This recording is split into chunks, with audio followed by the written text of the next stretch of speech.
Hi everybody, and welcome to Catherine Sews. Today I'm not going to be sewing. I'm actually going to be showing you 7 ways to unpick your stitches, including 1 way to unpick serging, which is really fast and easy, and also 1 way to never unpick your sewing. So if you're new to sewing, or if you're just tired of spending a lot of time unpicking, this should be a good video for you. Let's start with the basic tool you're going to need, which is a seam ripper. And this is my favorite one. It's by Clover, and it's really nice and sharp. It's one of the best ones I've ever had.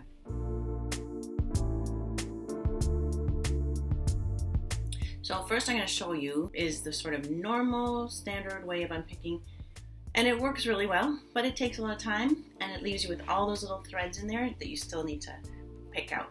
So can you see I'm cutting about every 3rd or 4th stitch and being careful and cautious that I'm not cutting the fabric.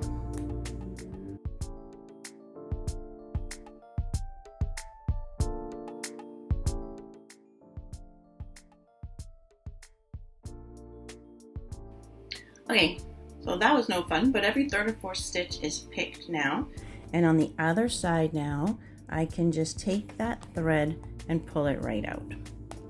Okay, and then I am just left with all these little threads that I now need to sit and pick out. So not my favorite method, but sometimes you have to do that for sure. Okay, the next one I want to show you with, I think most people are probably familiar with, where you just separate out the edges and you cut the threads in between. Simple dimple. Unpick your back tack, okay, and then open up like that. And this is another great way to unpick, and this is what I'd say the second most common way is I just open it out like that and cut those threads. Open it out and cut those threads. That's it. That's pretty nice and fast too. So this is the method I learned when I was in fashion school, and this is much faster. In this method, you'll be using your seam ripper and you still unpick the entire back tack. After that, you try not to cut your thread and just pull out enough thread to give you a tail of thread that you can pull. Good, so that's enough of a tail of thread, so I'm going to grab that and snap it back. Go to the other side, find the tail on that side, and snap it back. Come back, pick up the tail again, and you just keep working your way back and forth. So you're actually pulling out the thread as you go. You won't end up with all those little tiny threads that you still need to pick. Now, not everybody loves this method because as I pinch it like that, I'm really digging my thumbnail into my finger there.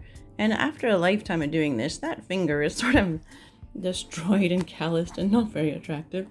I definitely think of my hands as tools and not decorative elements, so you'll notice that I don't ever have a beautiful manicure. But this way is the fastest. I want to show you how that method is even way easier and faster when you have a stretchy fabric. I have to take out the back tack, being careful that all I'm cutting is thread, not fabric. Now when I go to pull the tail of thread, I stretch the fabric so it kind of like gives me that tail of thread much more easily. So stretch, grab that tail, snap back. Can you see what I'm doing? Nice and fast and easy. Okay. Good. The next thing I want to show you is if you have a seam like this that is nicely pressed open and flat and you have to unpick it. This is sometimes what you see on the inside of jeans, like on the inseam or the side seam. Sometimes it's just not top stitched, not serged together, just flat like that. I'm going to show you something really nice and fast and easy. You're going to actually get a friend to hold one end for you, and you know who your best friend is right now? Your sewing machine. So let's go there. I'm going to get the presser foot of my machine to hold that in for me. I'm going to make a little opening just by putting the point of my seam ripper in just to make that little opening.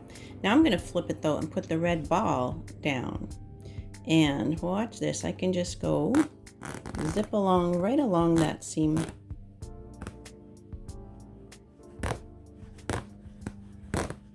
If I had the point down, I might gouge the fabric underneath and make a hole in my fabric, but by putting the red ball down, it's not going to do any damage on the underside, and I'm going to be able to zip right along there. So that's nice and fast, right? But sometimes on jeans, you don't have an open seam like that. And if you're doing an upcycling project and you're trying to take apart a whole pair of jeans, that can take a lot of time. Sometimes you've got a double top stitch seam like that, or a flat felled seam. That can take a lot of time to unpick. And sometimes it's just sewn and serged like this. But if you look closely, and I'm actually going to open up these jeans a little bit for you. If you look closely, this seam is not just sewn with a regular seam. That's a chain stitch. And the chain stitch can be really easy to unpick if you find where that chain starts. It might take a few tries to find the beginning of a chain. Once you get an end though, look at that. It's just going to zip right across. Nice and fast, right? It just takes a couple tries to find where that chain is, and then that'll open up. But now you've got the serging to deal with. So let me show you how to undo serging. Serging looks like it's going to be hard to unpick, but it's actually really fast. What I've done with this is I put white thread on the 2 needles and black thread on the 2 loopers. So you'll be able to see up close what we're looking at. And even if this is all one color, it's good for you to look at it this way, because you'll see that the 2 needle threads kind of just go like that to hold the loops down. So to unpick serging, just get rid of that tail at the end, because if you pull those threads, it's just going to all tangle it more. Cut it at both ends. Cut off that chain of thread at both ends. Okay, then you're going to take your needle thread and just pull. Sort of shuffle the fabric along, almost as if you were gathering it up.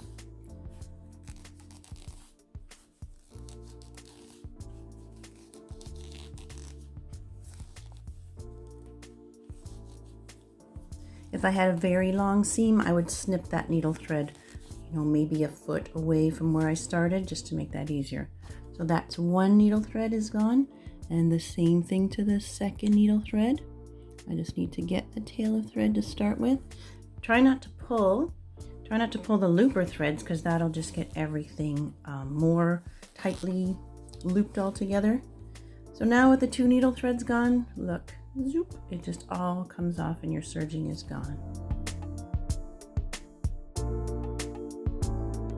So now sometimes you've got you have a more stable fabric, a sturdy fabric, and you can, once in a while, not all the time, and I'll show you what can happen, but once in a while you can just... So with a very stable piece of fabric like this, I can just, again, start off with my seam ripper and just get rid of the back tack. Once my back tack is gone, I'm just gonna rip. And there's no damage to the fabric, because this fabric is stronger than the stitches made by sewing.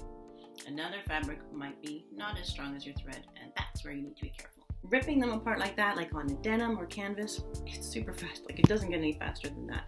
However, if you have a more soft, delicate fabric, let me just show you what can happen. I've already gotten rid of the back tack there. And if I just take this and, oh no, look what happened. My fabric is all torn and shredded. And then I would cry. So with a delicate fabric like that, please don't ever use that method. In fact, if you are going to use a method of just ripping it apart, maybe even try it on a scrap first. Sew 2 pieces together, pull, and just make sure that it's not going to shred like this one.